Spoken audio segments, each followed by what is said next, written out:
So my name's Deanne Eunice. I'm the founder and CEO of Sponge. So we bring beauty professionals to your home or whatever location in a few steps on our website where all bookings are done online. Hi, I'm Dervla Luli Musgrave. I'm the founder of Compare Retreats. We're the premier portal and online magazine for the best health and wellness retreats in the whole world in the luxury market.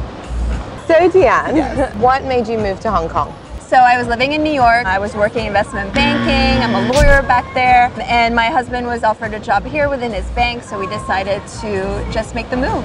And when you came, were you planning on working in law and then the idea of Go Sponge came up, or how did it come about? No, so I actually wanted to do my own thing. I did want to set up my own company, which thankfully I did within 4 months of moving here. And how long was it before you started making revenue, started seeing some traction from the day of launch? So really the way Sponge is built, the whole business model is based on having to not have to pay high rent in Hong Kong, because we send beauty professionals to people's homes. So what that means is we have a business model where we don't have to pay overhead costs, and our freelancers are based on commission. So in terms of getting revenue, that was pretty much instantly. What was something about setting up in Hong Kong that you found made it really easy for a startup to be successful here? I think how small Hong Kong is, and because of how small it is, not only is it good for networking and getting your name out there, but it's also really good for testing out an idea. If you have a good idea, it'll work straight away. If you have a bad idea, well, let's just say it won't work. Amazing. You having been in publishing, etc., how did you use that experience for Compare Retreats? Content more than ever is key to a successful marketing strategy. Content was always going to be a key component and the key successful component of any company that I did. And it is our main differentiating factor to any other booking platform. With the travel service industry, you need beautiful visuals and videos to tell your story, because we have three missions. Our mission is to inspire, to motivate, and to inform people about the benefits of health and wellness travel. So how can you do that? You can paint this picture that evokes an emotion and that helps people believe that this is somewhere that I can go, that I can do, and creating beautiful content is one way to do that. And in terms of Hong Kong as a hub for talent, of tech talent, of developers, graphic designers, people, experts in social media, have you found that it's easy to find people to grow your business and help you realize your vision? I think on the professional side, in terms of the experts, the beauticians, that's easy. There's a lot of talent here, you just have to pick the right ones. But on the business side, finding a good tech team is not the easiest in Hong Kong.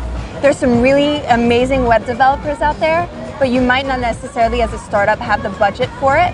And then if you don't pay well, sometimes you don't, unfortunately, get unlucky with some web developers. So in that sense, it is kind of hard in Hong Kong, so there's definitely a market to develop for that. So let's talk about mistakes. In the beginning, I didn't know anyone. So I moved here, I had the idea, I was building the business, I had the business plan, and I need to pay. Okay. I wish I had taken more time to actually get referrals when it comes to a tech team. When it comes to the tech, especially in Hong Kong, you have to be really careful who you bring on. When it comes to growing your employee base in Hong Kong, how hard was it to find people that, first of all, come to work on time, that are experts in their field? We launched with 4 freelancers, and now we have about 25-ish. I have the last word on everyone, and I'm extremely demanding in terms of not only expertise, professionalism, etc., but also the personality. There has to be like a culture fit there. I want to make sure that we're giving services to clients, and I can absolutely assure the quality of those services. And of course, being a startup, you don't want to be like, okay, here's A, B, C, D, E, F, G, right? You want to come into the market, you want to build a loyal client base and slowly introduce services as you build your client base as well, because you want to make sure that they absolutely trust you 100%. So you have a team right now? I never wanted to start a company on my own in a garage, like, managing a blog, I suppose. If you want to do something really well in travel, something global, in tech, in an industry that's moving so fast. Like wellness is just exploding in fitness in Hong Kong, and it's a very, very fast train that you have to get on when you can. I knew I needed tech, I needed SEO, I needed digital marketing, I needed the best wellness expert I could find. and I hired all of them. I got the best editor. My editor is ex-Tatler from my team. It was big from the beginning, and it's been fast from the beginning, but that's what I like. I like big productions. And your company is very tech heavy, right? Yeah. So was that a hurdle in itself because you don't have a background in it? I mean, what was tough about that? Or was it easy? Not knowing code and not having the tech background that I wish I had. It's like trying to write a magazine in Swahili because I don't speak it, and I just, you know, you really have to trust the web developers and the tech team, and I got really badly burned as well. It was the first build of a website, and the developer presented me with this horrific looking thing that I would not show to my best friend or anyone. And I'll never forget it because I was looking at him, and he's wearing Tom Ford glasses, he's got a Gucci watch on his wrist, Burberry trench coat, Valentino shoes, very well dressed, good looking gentleman, you know. And I just looked at him and I said, you wouldn't walk down the street looking like my website does. I was like, you know that this is not acceptable. This is not what I showed you the most beautiful websites in the world, and I said we had to be better. And that moment, I remember I didn't know what to do because you've already paid so much money because you're investing in tech in the beginning, and I couldn't find a graphic designer that had the aesthetic I was looking for. And I went home and I was like, do I call it quits and stop spending money now? Because I can go and put a down payment on an apartment instead, and it might yield more return. And then things just started happening. You introduced me to a great web developer. And do you find maybe having a project manager as part of the web developers can actually help that? So when it comes to web development, the less people involved, in my opinion, the better. I find that it's best to have a hybrid, which I'm trying out now. I'm just about to change developers, where you have the main person who is very, very senior, very experienced, has already done something very similar to your company. To work with them on all the big things and to have them oversee all of the smaller tasks, which are then outsourced, usually actually to another country, to a company that does small tasks per hour for a smaller fee.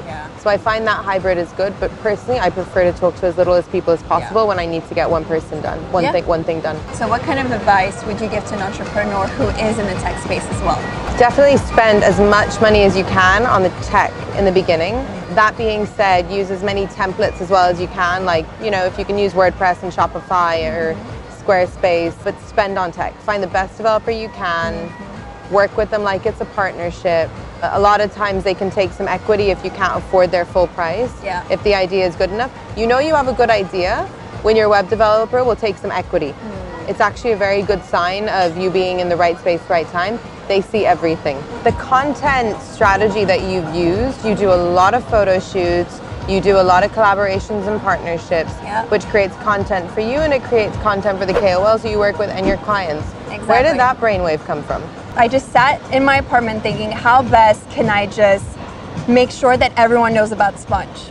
And that was the best way, and the cheapest one too. Because when you think about it, social media in itself is free, right? And when you're a startup, you're trying to cut costs wherever you can, while getting the maximum sort of investment, right? That's a word. Do I slid on over and there we go. And then I started thinking, okay, how best to really get the word out there other than word of mouth and testimonials? It's by actually showing people what our work is. Hence the KOLs, hence the brands.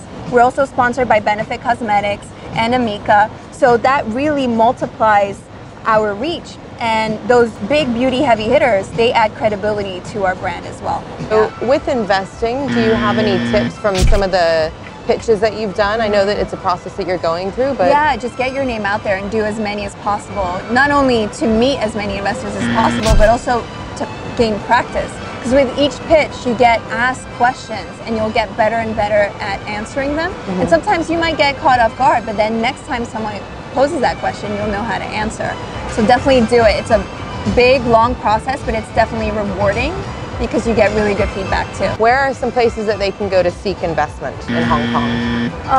I think definitely start with their pitch competitions. There's a lot out there like Cocoon, Alibaba has one, it's called Venture Hours, it's held at Meta. Go to events where you know investors will be, so obviously pitch competitions, but sometimes, you know, there are panelists and there's an investor there. Just go for it. Just when you launch your business and you try to get your name out there, do the same when it comes to investors, for sure. When it comes to funding, what's your plan with that? So Compare Retreats was always been self-funded, and it was an expensive company to start. But what we did is I loaded the front end. So I spent a lot of money on content, on tech, and on talent in the beginning, which means that I now have a really lovely machine that just keeps on running. What's next? Like where do you see it growing? What's kind of the next big step? Southeast Asia is a big one. When you look at the model Sponge, you can replicate it everywhere that has a big city, right? Because in big cities, people are looking for convenient services. There's, you know, consuming spending power is going up. You look at the big heavy hitters in the US, UAE, in Europe, they're raising so much money. So there's definitely something there in terms of the actual business model and how it can be scalable. Tell us where you want to take Compare Retreats. So what's the next step and what's the bigger plan? So we launched with the magazine on the website in English, Simplified and Traditional Chinese. Our booking portal is currently just in English, but we are going to slowly be introducing Simplified and Traditional Chinese into our booking platform later this year. So the main aim has always been from day one to be the leading luxury booking portal and online magazine for the best wellness retreats in the world. But you've done it so well. Thank you. And your website looks beautiful. Well, thank you. And your makeup looks beautiful. Thank you. Go Sun. You're so sweet. It's always a good one. You love that one. Oh my.